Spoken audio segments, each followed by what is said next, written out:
Bora nós. Começa a rocha. Vamos lá, né, galera? Tá todo mundo me ouvindo aí atrás? Show de bola, né? Então, boa tarde. Estamos iniciando aí à noite, mais algumas palestrazinhas. A palestra que eu trago nesse palco aqui agora é sobre a API Platform. E aí eu queria ouvir de vocês. Quem aqui trabalha com desenvolvimento? Beleza. Quem trabalha com PHP dentro do desenvolvimento? Ixi, agora que eu vou evangelizar um monte de gente. Ô, corra boa. Beleza, bora lá então. Deixa eu pegar aqui o negócio, o passador. Show, vamos lá. A API Platform é uma aplicação que ela é feita para funcionar com aplicações em PHP, só que é um nicho muito específico, né? Dentro do desenvolvimento, a gente tem desenvolvimento web. Dentro do desenvolvimento web, a gente tem desenvolvimento back-end, front-end, mobile. Dentro do desenvolvimento back-end, a gente tem o trabalho ou não com o framework. E aí, quando você vai escolher trabalhar com framework, você pode escolher trabalhar com vários ou apenas um. E aí, nesses frameworks, vocês podem ou não instalar bibliotecas. Então, percebam que o negócio é muito, muito nichado. Então, é isso que a gente vai tentar aqui fazer, ver um pouco sobre o basicão de PHP, o basicão aqui de Symfony, que é o framework que a gente vai utilizar, e apresentar essa ferramenta para vocês com a API Platform. Eu vou tentar correr com essa parte dos slides, porque eu quero fazer um live code, né? Por isso que a gente montou essa estrutura aqui, muito legal. Pois bora lá. Quem sou eu? Eu me chamo Alessandro Feitosa, eu sou desenvolvedor PHP e JavaScript e outras computarias. Também atuo como professor de... Também atuo como professor de desenvolvimento web lá em Fortaleza, sou de lá. E é isso, eu faço parte da comunidade de PHP com Rapadura, que é a comunidade de PHP lá do estado do Ceará. E aí a gente tem sempre aí umas parcerias com outras comunidades, como é o caso da PHP-RN, que me convidou aí para estar aqui presente. Beleza, agradecer ao meu amigo Alit, que está por aí perambulando. Princípios básicos. Então, basicamente aqui a gente tem que ter conceitos de API. E aí quando a gente fala de API, a gente fala do mínimo, traduzindo aqui para o nível mínimo de conhecimento, a gente está falando de integração entre aplicações. Então, um exemplo simples seria, eu estou aqui, vou chamar um Uber, quando eu começo a colocar lá o destino, coloco as paradinhas lá, de onde é que eu estou, para onde é que eu vou, como é que vai ser o pagamento. E quando eu clico em requisitar um motorista, essa informação que eu estou solicitando o Uber, ela tem que chegar até o motorista, que vai pegar a minha corrida. Então, para isso, é necessário ter uma integração de informação entre eu, que sou o usuário final, e entre o motorista, que é um outro tipo de usuário final. Para haver essa troca de comunicação, aí existe a API, fazendo uma interface, servindo como uma ponte entre um cliente e o outro cliente. Beleza, isso é uma API, tá tranquilo aí? Como eu falei, é um negócio muito nichado, a gente está começando a destrinchar agora. Beleza, isso aí é um exemplozinho básico, visual, de o que seria uma API. A gente tem smartphones conectados, televisões, celulares, smartwatch, posso ter dentro do carro aquela... Eu posso ter dentro do carro aquela paradinha lá do Android Auto, Apple Car. Tudo isso, se estiver conectado a algum outro serviço que fornece informação, significa que é uma API. Um outro exemplo aqui simples. O nosso amigo, teu nome, chefe? Cacaroto? Não, né? Como é? Danilo. O Danilo, vamos supor que eu estou conversando com o Danilo aqui via WhatsApp. Eu estou no meu celular, o Danilo está no computador. Então, os dois estão se comunicando através de dispositivos diferentes. E isso só funciona porque existe uma interface entre a aplicação dele, que é no notebook, e a minha, que é no celular, que isso é uma API lá, que é a API do WhatsApp. Beleza. Sabendo disso, então, a gente vem um pouco mais nichado para falar sobre a API Hash.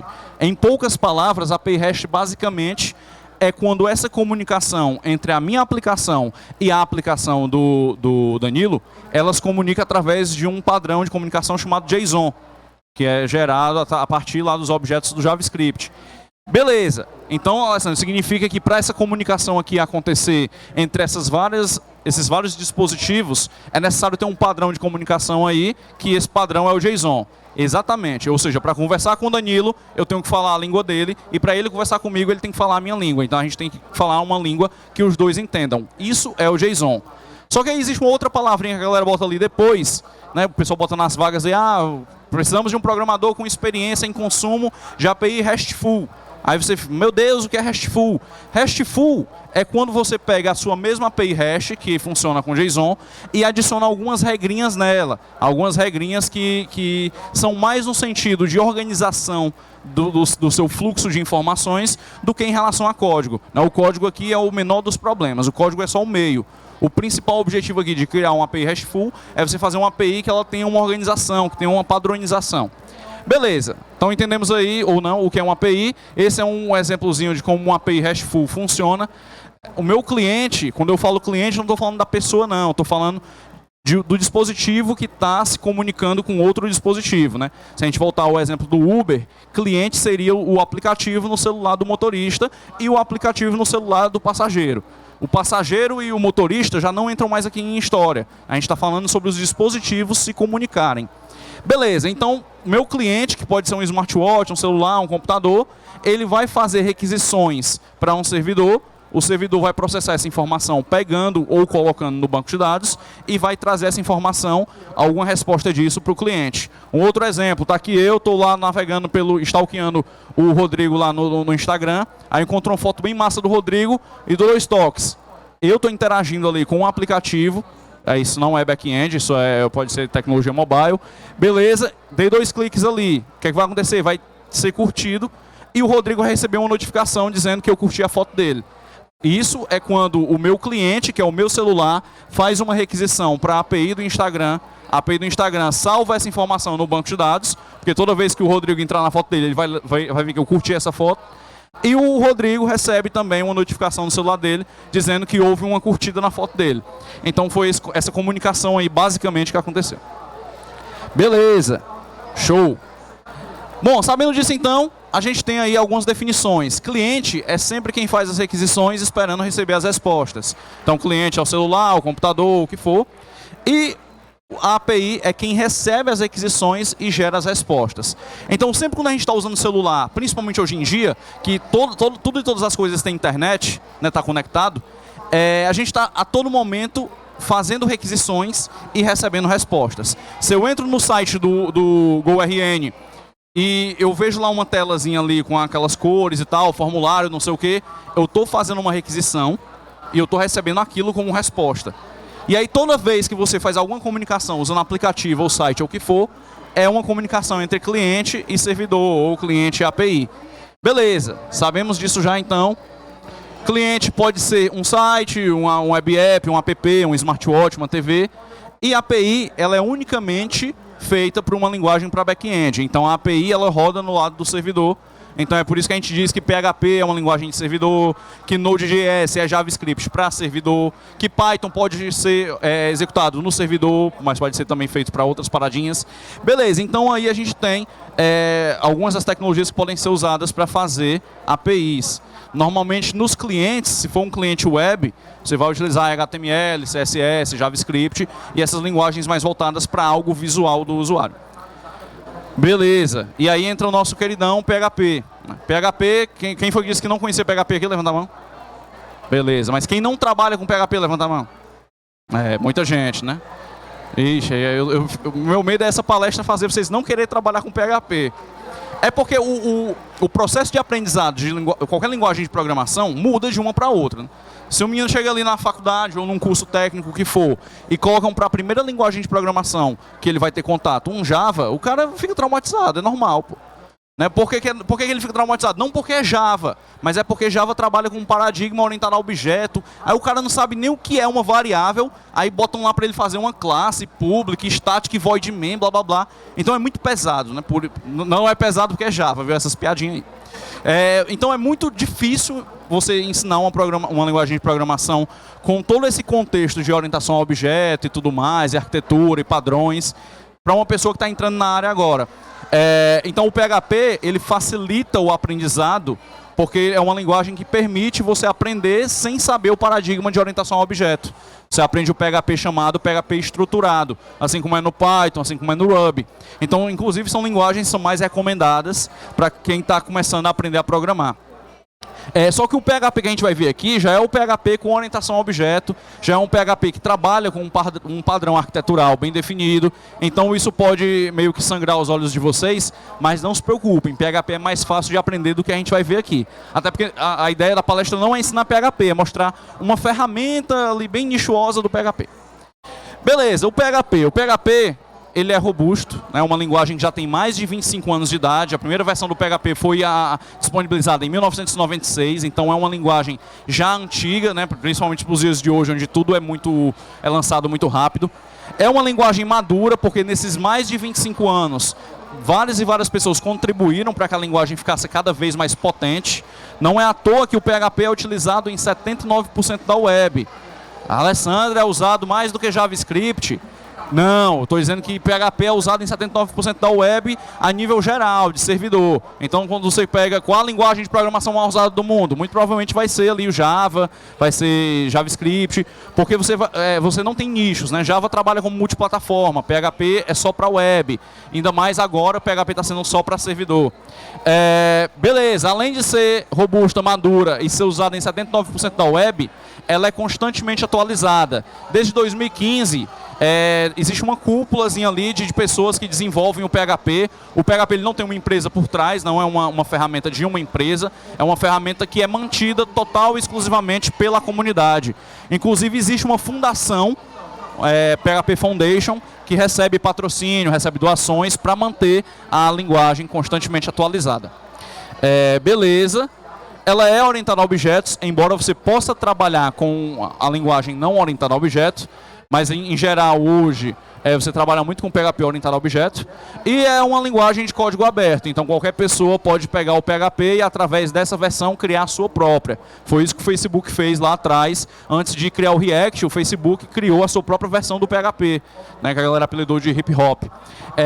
E resolveu um problema do Facebook, mas não é bala de prata. Aí foi daí que eles começaram a trabalhar em uma aplicação mais fluida, mais reagente, que aí daí veio o React. Beleza, graças a Deus, né? Será, hein? Se tu ver meus códigos em React ali, tu não vai dizer isso, não. Beleza, o PHP possui muitas bibliotecas, porque em 25 anos de acontecimentos aí, muitas pessoas contribuíram com várias ferramentas, empresas também. Então é uma linguagem que tem muitas bibliotecas, muitos frameworks. Alessandro, diabo é framework, diabo é biblioteca. Então, quando você começa a fazer códigos, quando você começa a programar, você percebe que boa parte das coisas que você faz, você não precisa mais fazer daquele jeito, né, fazer manualmente, criar do zero, porque existem códigos que já foram feitos por outras pessoas e disponibilizados de forma gratuita ou não, que você pode reutilizar. Né, um exemplo disso, não sei se vocês acompanham o mundo do JavaScript, o pessoal fez uma função no JavaScript para saber se um negócio era par ou era ímpar. Vocês viram isso? Não sei, procurem depois, tem uma biblioteca. Na verdade, é uma biblioteca chamada, se eu não me engano, é uma biblioteca para testar se o número é par e ela tem uma dependência de uma outra biblioteca para testar se o número é ímpar. Mas isso é enxame, a galera fez só para frescar. Beleza, biblioteca ou library ou pacote é algo que você instala no seu código. Alguém aqui já precisou gerar PDF de algum sistema? É uma coisa normal, né? Fiz um sistema ali de gerenciamento de estoque e o cliente agora quer fazer um relatóriozinho de produtos que existem no estoque ali em PDF. No PHP tem uma biblioteca que a gente usa que é o Doom PDF. Então o meu sistema está lá funcionando, eu instalo essa biblioteca no meu código e em um pedaço do meu código, só naquela parte que eu quero que aquilo funcione, eu chamo essa biblioteca. Isso é a diferença de uma biblioteca para um framework. A biblioteca eu instalo no meu código que já existe e uso aquele código ali como um auxiliar do meu código. Isso é uma biblioteca. E aí tem o framework. Framework já é algo mais diferente, porque é algo que você vai depender dele, porque você primeiro instala o framework e começa a trabalhar naquela arquitetura que ele te orienta. Então a diferença entre biblioteca e framework é um negocinho chamado na arquitetura de software de inversão de dependência. Ao invés de eu como desenvolvedor criar um código que a biblioteca vai rodar dentro dele, Se eu estiver usando um framework, eu vou pegar o framework e fazer meu código rodar dentro do framework. Então, por isso, quando a gente instala, por exemplo, um Laravel ou um React, vem aquela estrutura de pastas ali e a gente tem que colocar o nosso código de acordo com o que a documentação recomenda, ou seja, seguindo aquele padrão ali. Ou seja, é o framework que vai usar o seu código, não o contrário. É o framework que está usando o seu código para fazer alguma coisa. Beleza. Show. Olha. Ixi, parece que não funciona.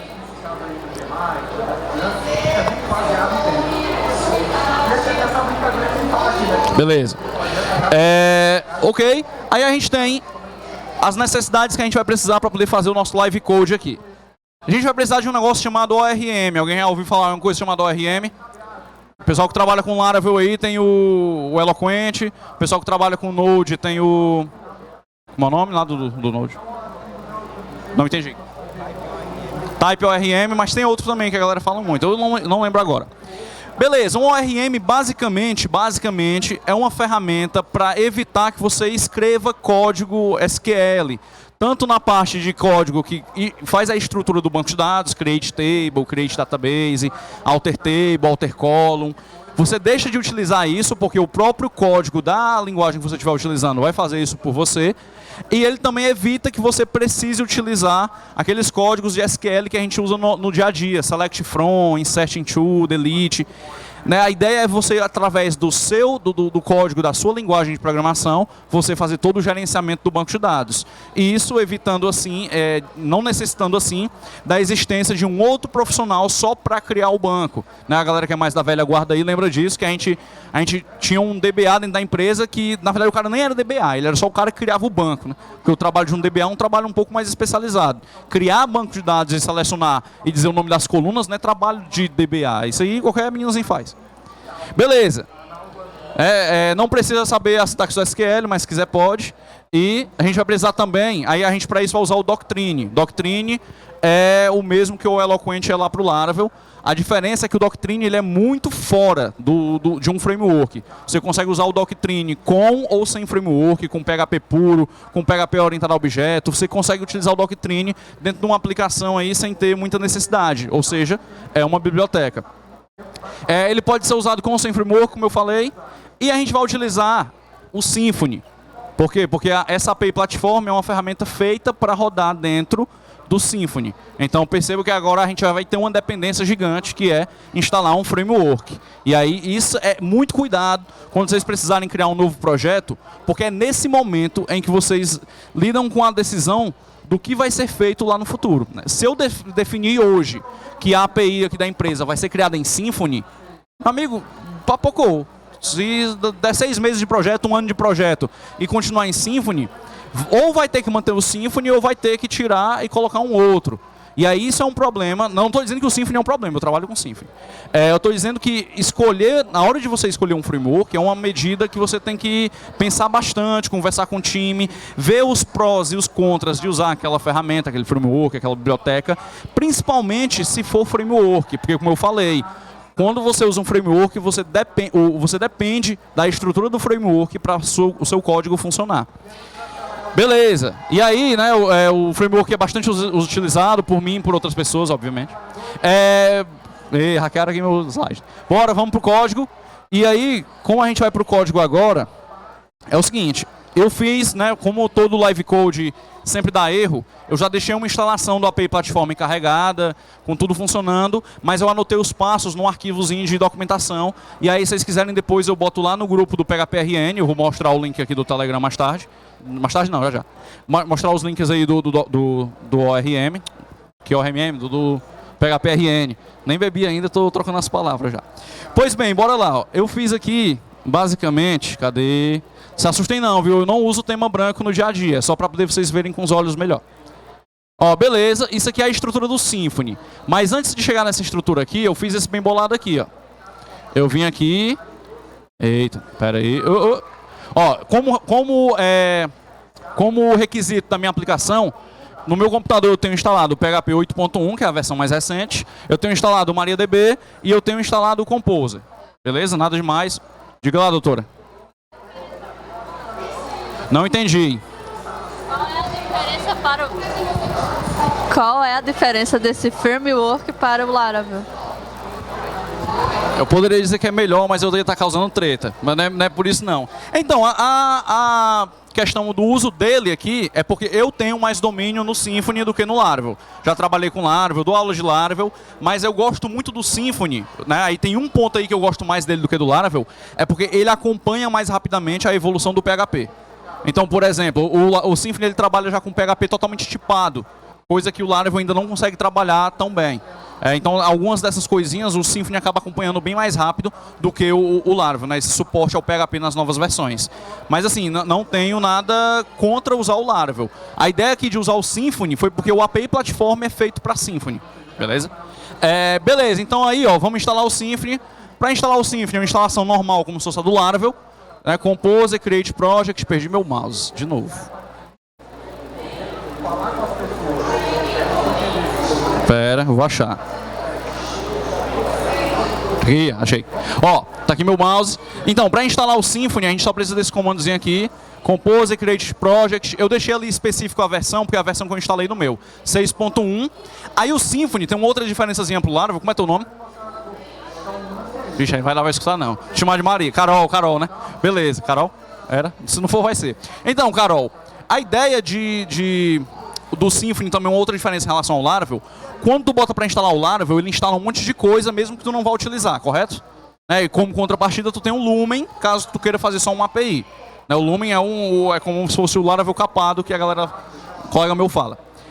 No caso do Symfony, por padrão, ele já é limpo, é voltado só para API. Aí, se você quiser, você vai instalando as coisas a mais, né? Então, você só instala ali o núcleo dele e vai pegando as coisinhas lá da biblioteca. Beleza, depois de instalar o Symfony, aí ele vai estar com essa estruturazinha aqui, ó. Blá, blá, blá, uma pasta bin, uma config, migrations, public. Mentira, migrations não vem agora não, ela vem depois. SRC, blá, blá, blá. Aí, beleza. Aí eu vou e começo a instalar algumas coisinhas que a gente vai precisar mais. Eu instalo aqui o ORM Pack, que é o Doctrine. Instalei o Doctrine aqui, show de bola. Abri o meu arquivo env, abri ele aqui, ó. Aí eu boto aqui o nome do meu usuário, o nome da minha senha, blá, blá, blá. O nome da minha senha, né? Ótimo. A minha senha. O nome do meu banco aqui, ó, eu criei um banco chamado DB API Platform e, na verdade, eu não criei esse banco. Para provar que eu não criei esse banco, diz uma palavra aí qualquer. Qualquer. Qualquer, boa. Não foi combinado, pessoal. Qualquer. Ok, ó. Pronto, qualquer. Beleza, eu não tenho esse banco na minha máquina, inclusive quando eu der um comando aqui, ele vai dizer que esse banco não existe. Beleza, só configuro isso aqui, próximo passo.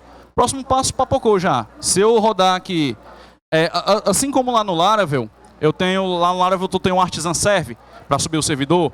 Aqui tu tem o Symfony Serve. Eu não gosto de usar nenhum desses comandos, né?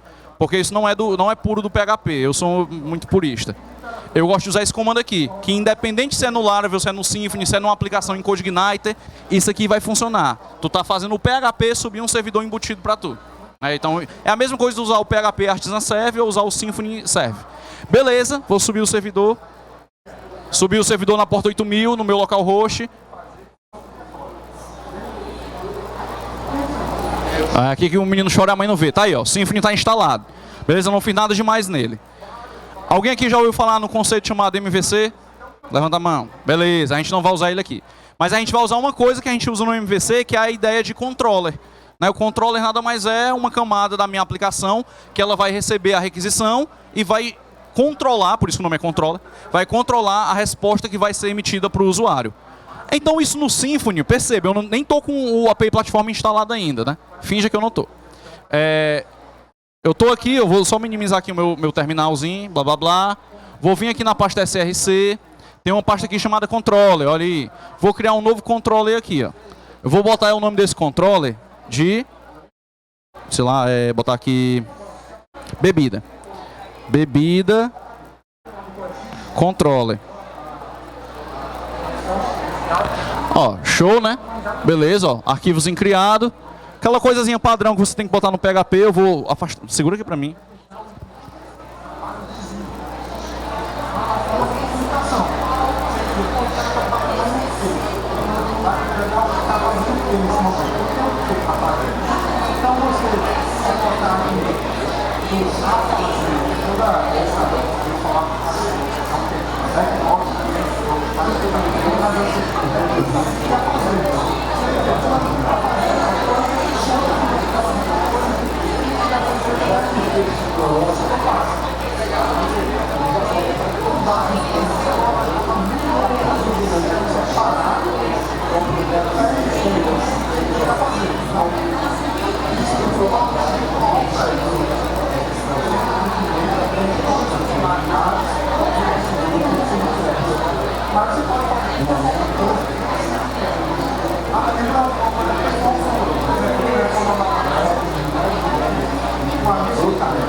Beleza, ó. A gente criou aí rapidamente aqui, a gente fez um controller, para quem não está habituado com PHP orientado a objeto, é mais ou menos assim, né? Criei uma classezinha, defini aqui o nome do é como se fosse lá no Java, o nome do pacote, ó, app controller, basicamente tudo que está dentro de SRC é app. Aí como tem uma pasta chamada controller, o que está dentro do controller vai ser controller também. Então namespace, app controller. Ali eu faço a importação, faço o uso do JSON Response, que é uma classe do Symfony. Crio o meu controller, crio um método. Percebam que o PHP tipado, ó, olha como o PHP tipado é bonito. No PHP tipado, perdi meu mouse de novo. No PHP tipado, nessa parte aqui onde tem esses dois pontos, eu estou dizendo que o retorno desse meu método vai ser uma instância de JSON Response. Beleza? Crio aqui um array, como quem não quer nada, um array aí de bebidinhas com 3 bebidas, ipioca, pitu e vinho São Brás. Beleza? E aqui eu retorno. Show! Criei meu controller, né? Numa situação real, aquelas bebidinhas ali viria do banco de dados, mas elas teriam que passar por aqui. Então, o cliente faz a requisição para uma URL, que a gente chama nas APIs de endpoint. Essa URL, ela é controlada por um negócio chamado router dentro do framework. Esse router basicamente é o roteador, né? A ideia de um roteador é ele pega a requisição aqui e aponta para quem é que vai executar aquele negócio. Então, recebeu o endpoint lá, a requisição, apontou para cá. O que é que esse cara faz? Gera um JSON de resposta. Morreu aí, né? Simples assim. Percebam que depois de instalar o framework, a gente só precisou configurar o banco de dados e fazer essa alteração. Beleza. Aí agora eu vou bem aqui, ó, na minha pastazinha config. Isso é o Symfony ainda. Rotas. Eu vou criar um novo arquivozinho aqui, ó. Normalmente eu crio um arquivo com o mesmo nome do meu controller. Então, bebida.yml. O Hudson, que estava aqui na palestra anterior, estava até falando sobre esse padrão, né? YAML é como se fosse um XML ou um JSON. É um padrão de arquivos de configuração. Isso não é coisa do Symfony, não é coisa do PHP, é coisas do mundo. É como se fosse uma linguagem de marcação. É como se fosse, não, é uma linguagem de marcação. Beleza, vamos lá. Aqui eu boto o nome da minha rota. Bebida, list. Pode ser qualquer outro nome. Estou botando bebida list assim porque eu sou desses. Assim não, assim, peraí. Beleza. Aí aqui, assim como no Python, nos arquivos YAML, você tem que identar. É obrigatório a indentação. Aí aqui eu defino duas coisas. O path. O que é o path? Qual vai ser o endereço da URL? Ah, bebidas. Segura o negócio aqui na minha boca. Ei, não é esse aí não. Bebidas, beleza. Aí agora eu defino aqui o meu controller. Pronto, aí aqui eu boto só o caminho do namespace dele lá, ó.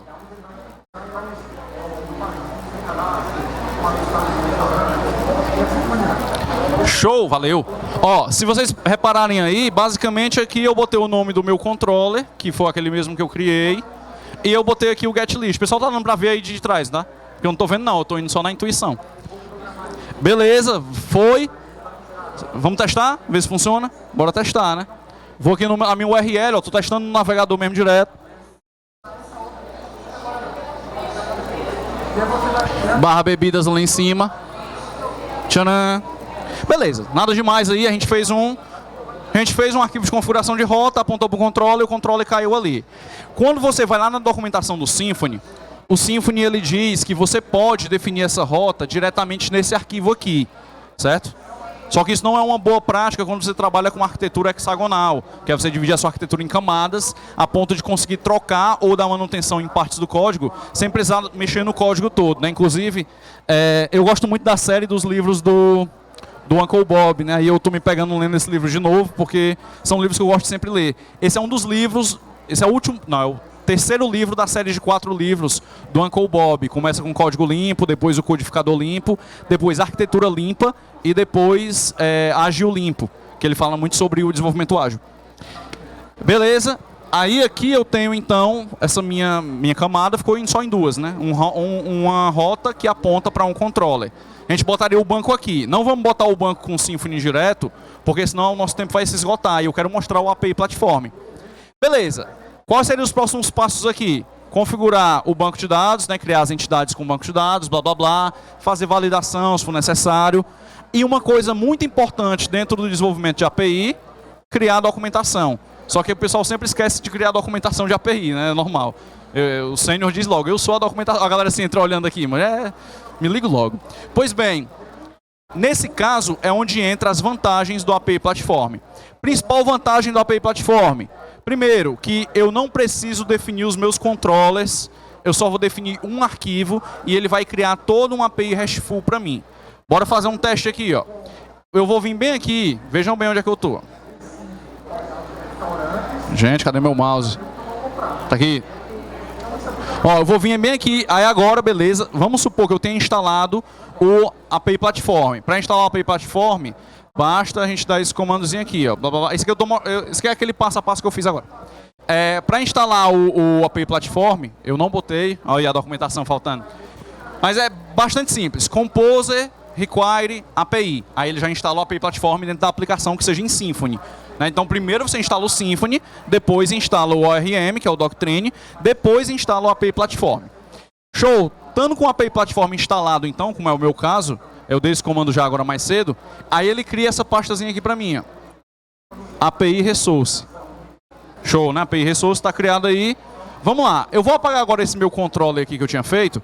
Ele não vai ser necessário porque a gente não vai fazer isso na mão. A gente vai fazer usando o API Platform.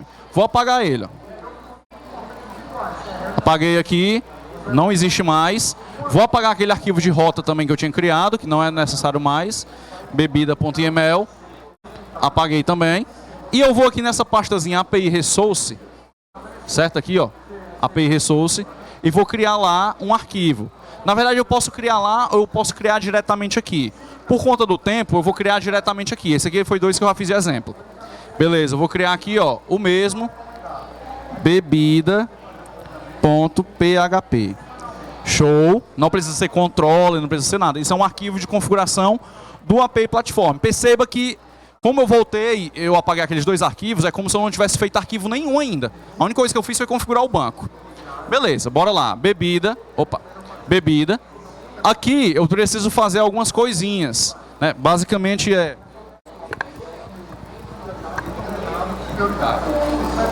ó, declara strict types é para dizer que o PHP vai trabalhar com tipos. O namespace. Beleza. E a classe bebida. Show, valeu. Ó, beleza, aqui tá criado a minha entidade. Aí eu vou fazer uns copia e cola aqui mais rápido, só pra gente ganhar tempo. Aqui no meu livro, eu precisei fazer algumas importações aqui em cima. Eu fiz esses 3 uses aqui, né? Esse primeiro use é quando eu estou dizendo que vou usar, esses dois primeiros aqui, estou dizendo que vou usar o API Platform. Esse aqui é que eu estou dizendo que vou usar o Doctrine. Opa, ó, o Doctrine. Por agora eu vou pegar só esses dois aqui. Beleza, peguei aqui, vou colocar lá no meu outro arquivo, que é esse aqui, ó. Beleza, eu vou precisar dessas duas coisinhas do API Platform. Beleza, o próximo passo agora é eu vir aqui no meu arquivo book. Esse aqui não. Cadê, rapaz? Aqui, ó. E eu fazer essas coisinhas aqui. Olha como isso aqui é simples, ó. Quando eu boto esse API Resource, eu estou dizendo que esse arquivo vai ser um API RESTful. Então, como eu criei lá bebida, então ele vai habilitar um API RESTful para bebida. Ou seja, eu vou poder fazer um get list, um get one, um delete, um post, um patch, um put. Eu vou poder fazer essas coisas desde que eu coloque aqui, ó. Né? Isso aqui, para quem não está familiarizado, annotations no PHP, normalmente você usava uma barra, asterisco, asterisco e botava dentro, né? Lembram disso? Quem conhece lembra. Esse aqui é o novo jeito de fazer annotation no PHP, que a gente não chama mais de annotation, é attributes. Beleza, então com isso aqui eu estou dizendo que eu vou poder fazer um get collection, um get normal, um post, um put, um patch, um delete. Beleza, é só isso aí. Eu estou habilitando esses métodos HTTP para usar lá na minha API. Vou copiar eles aqui, ó. Copiei. Beleza. E vou trazer ele para cá. Show de bola. Show. Agora, eu vou criar os atributos da minha API. É coisa simples. Eu não vou fazer get set, então eu vou fazer logo tudo público aqui. Público, int, id. Beleza, eu estou dizendo que minha API vai ter uma coluna para id. Public, string, nome. Beleza, vai ter um atributo para nome, faltou o C ali. E vou fazer só mais uma aqui para valor. Ok. Aqui vai ser o valor da bebida. Que não vai ser um inteiro, vai ser um float.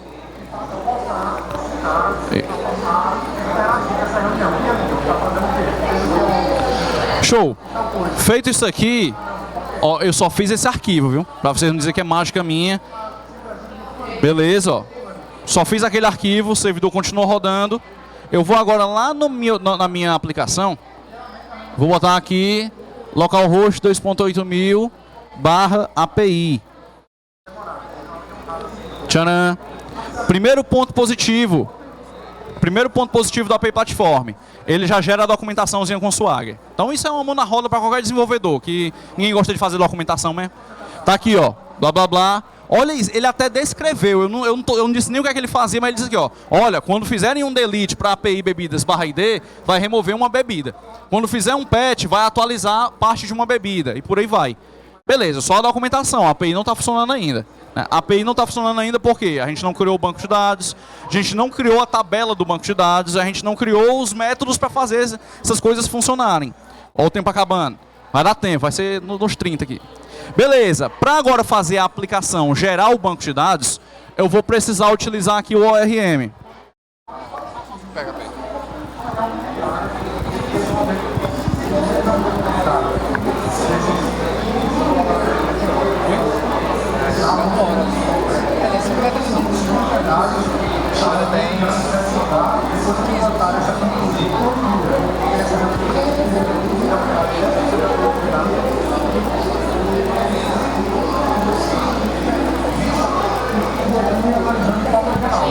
Pronto, ó, com isso já não é mais API Platform. Isso aqui é o Doctrine, né? O Doctrine vai ser o responsável por essa parte agora. Quando eu boto isso aqui, Entity, eu estou dizendo pro Doctrine, ei, parceirinho, essa minha classe aqui agora, ela representa uma tabela que vai ter no banco de dados. Que essa tabela vai se chamar bebida também. Beleza, estou dizendo isso aí. Aí eu desço aqui um pouquinho, ó. Aí eu posso colocar aqui umas coisinhas, né? A coluna de ID lá no banco de dados é para ser uma primary key, né? Não para ser uma primary key, então eu só boto aqui isso aqui, ó. ID, beleza. Quando eu boto isso aqui, ele vai criar uma coluna lá para mim chamada ID, que vai ser primary key. Isso é o Doctrine que faz, não é o API Platform. Com isso aqui, com isso aqui eu vou dizer que ela vai ser uma coluna do tipo, ó, inteiro. Beleza, vai ser uma coluna do tipo inteiro. E se a gente quiser que o banco já gere automaticamente os IDs, a gente pode botar aqui um ORM Generated Value, tá aqui. Pronto, é auto-increment, né? Que aí ele vai ficar 1, 2, 3, blá blá blá. Beleza, definimos a primeira aí, ó. Basta definir as outras aqui.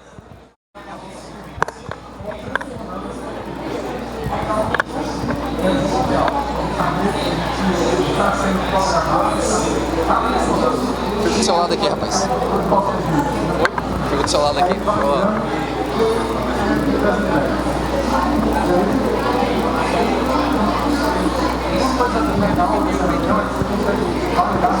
Do rock.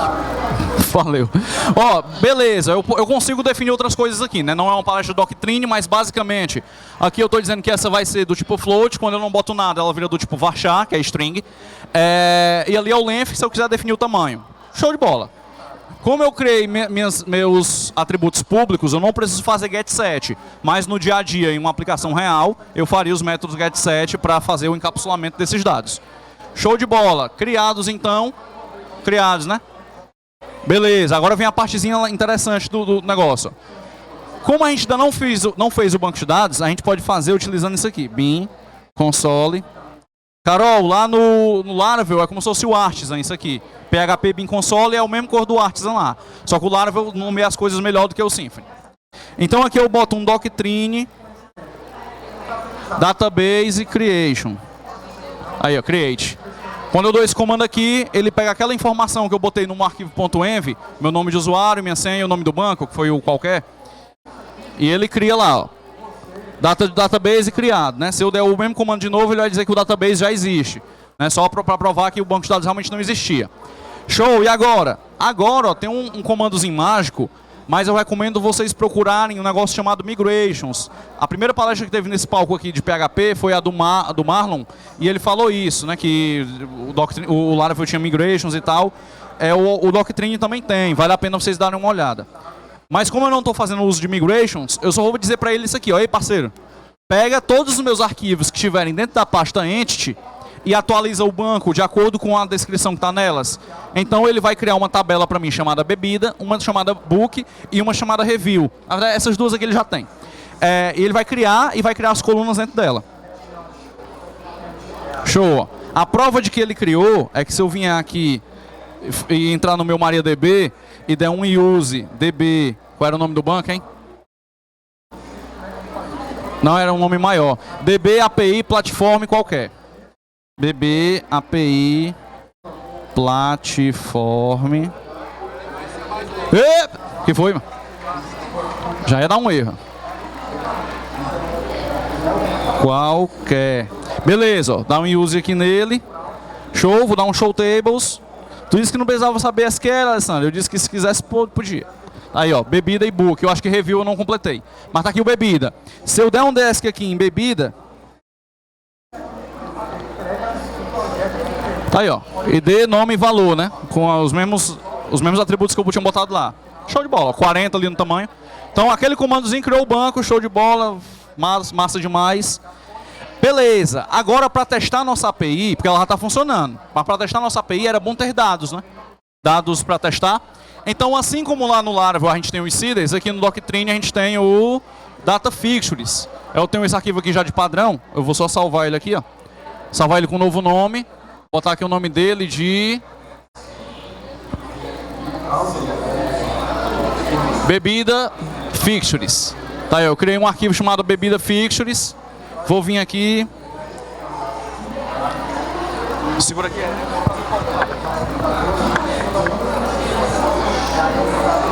sprint agora. É sprint. Aumentaram a funcionalidade da frente agora.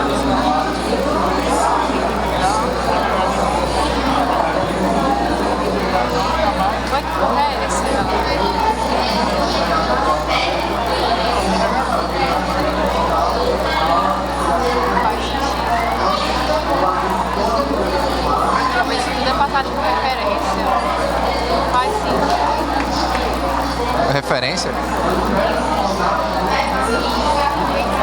apresentação vai ter degustação, né?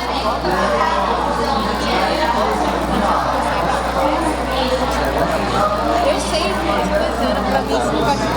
Sim, Mário. Na apresentação vai ter degustação,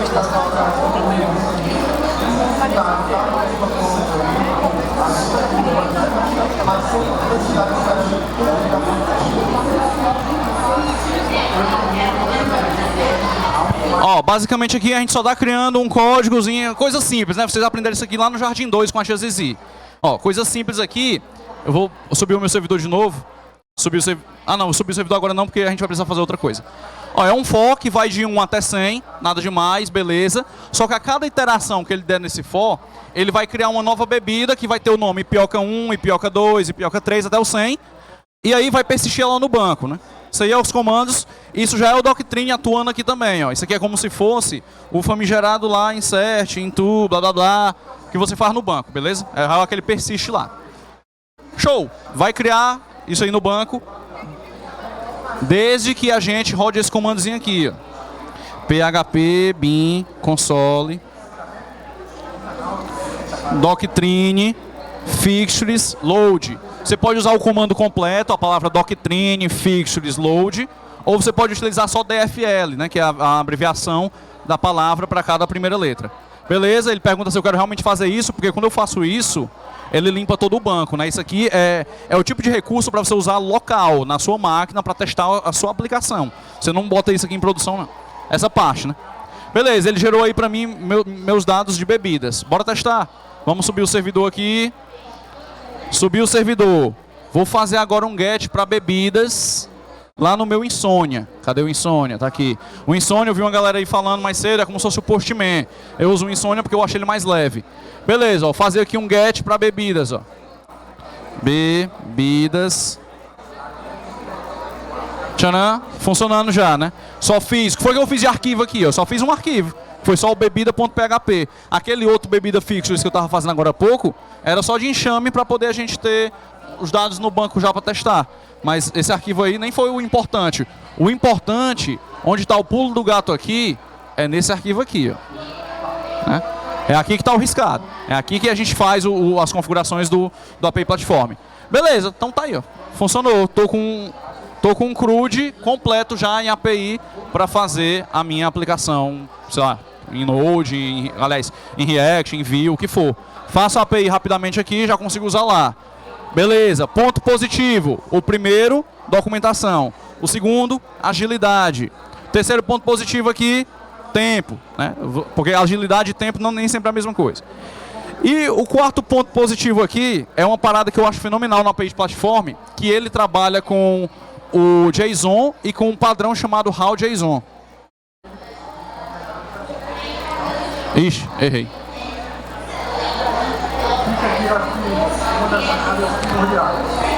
Eita, tá não. Eu teria que configurar ainda. O que é esse HowJSON? Basicamente, como a gente tinha criado 100 itens, ele já pagina. Então ele já cria a paginação, onde se eu passasse aqui, ó, interrogação, page, igual a 2, e limit, igual a 30, ele me traria o do 31 até o 60, né, que é página 2, paginando de 30 em 30. Só que como eu não configurei o HowJSON ainda lá, aí ele não tem esse recurso. Percebam que foi simples, a gente só instalou o Symfony, instalou o Doctrine, instalou a API Platform, fez um arquivo, aí fez um outro arquivo só para gerar dados falsos, morreu, tá no API. Beleza? Isso é ponto positivo, meu povo. Agora vem a parte que é assim, como eu falei, na hora de escolher um framework é para ter cuidado, na hora de escolher essa ferramenta também para ser usada é para ter cuidado. Porque quando a coisa é muito mágica, muito automágica, né, o desenvolvedor lá na frente ele se lasca para poder dar manutenção. Eu trabalho com a API Platform, está com uns 3 anos, e tem hora que eu apanho valendo, a ponto de chorar debaixo da mesa. Porque, como não é eu que fiz o código, como não sou eu que fiz o código, então eu tenho dificuldade de entender o fluxo. E aí, muitas das vezes, o que é que tem que acontecer? Eu trabalho hoje numa aplicação, dos projetos que eu trabalho, a aplicação é de uma oficina de carros, né? Eu trabalho para uma empresa que o produto é usado lá na França. E aí tem oficinas mecânicas autorizadas de carro e tal. E aí o sistema que a gente mexe é uma API para lá. E aí tem que fazer regras de negócio muito específicas, né? Por exemplo, nosso amigo aqui vai deixar o carro dele para fazer uma revisão, aí ele tem direito a pegar um carro reserva. Aí se ele pegar um carro reserva, aí tem que tirar esse carro um dia antes. Porque, enfim, tem um monte de regras de negócio. Aí quando chega a regra de negócio, é onde a gente tem que refazer todo aquele endpoint na mão. Ou seja, usando o próprio Symfony, como eu tinha mostrado aqui no início. Usando aqui pelo Product Controller, pelo Bebida Controller que a gente tinha feito aqui em cima. Beleza? Então ele é uma mão na roda para você iniciar uma aplicação. Mas é para ser usado corretamente e para você não ficar muito dependente dele. Porque na hora que tem que dar manutenção, assim como toda aplicação que você usa de outra pessoa, você tem esse déficit a mais de tempo, porque você vai precisar entender, vai precisar fazer muito mais coisas a nível manual do que o normal. Beleza? Meu povo, é isso, a gente está finalizando já, porque é só 1 hora. Deixa eu só voltar para o slide aqui. Bom, é isso. Dúvidas, sugestões, críticas, convites para um pega-pinga, qualquer coisa tá valendo. Ninguém? Eita. Ou foi muito bom ou foi muito ruim, a ponto de ninguém ter dúvidas, viu? Bom, pessoal, é isso. Quando você roda ele pelo Docker Compose, ele já traz todos os frameworks também? Ó, o que tu vai fazer para instalar, né? Eu vou botar isso aqui já, né? Eu vou botar agora não, mas eu vou botar lá no grupo do PHP-RN. Mas é isso aqui, ó. Quando tu vai instalar o API Platform, tu só dá esse comandozinho. Composer, rec, API. Só isso. Ou seja, perceba, primeiro eu instalei o Symfony, depois eu instalei o Doctrine dentro do Symfony e depois eu instalei o API Platform dentro do Symfony. Então o API Platform é uma biblioteca para ser usado dentro do Symfony. No NPM, quando você dá um NPM install, ele traz todas as dependências. No caso, o Composer também faz isso? Pronto. O Composer é como se fosse um NPM do PHP. O Composer é o gerenciador de pacotes do PHP. Aí tu dá Composer install alguma biblioteca, ele vai e instala, Composer remove, ele remove, update, ele atualiza. É o NPM do PHP, né? A definição melhor é essa, então quem conheceu o NPM do JavaScript é a mesma coisa aqui, NPM, Yarn. Composer é o gerenciador de pacotes do PHP. Show? Gerenciador de dependências. Alguma outra pergunta? Não? Bom, pessoal, é isso. Agradeço aí. Estarei aqui até amanhã, obviamente. E é isso, aí estão os meus contatos, ó. Eu tenho um canalzinho no YouTube que, vez ou outra, quando eu tô com tempo, que é difícil, eu boto uns vídeos lá. Um dos últimos vídeos que eu botei foi para fazer um CRUD em PHP puro, sem nenhum framework, mas utilizando a orientação ao objeto, né? Tá lá, foi um dos últimos vídeos. Tem outras coisinhas também que eu boto lá, vez ou outra. Show? Aí aqui, esse é o link, né? Basta vocês usam Telegram aí, buscar por PHPRN lá no Telegram, vocês encontram o grupo do PHPRN, que é a comunidade de desenvolvedores de PHP aqui do estado. Inclusive tem um meetup para acontecer agora no próximo mês. Qual o dia? Eu também não sei não. Logo no início do mês agora vai ter um meetup do grupo do PHPRN. Fiquem atentos aí que vai dar certo. Valeu, a gente se vê por aí. Show! Rapaz,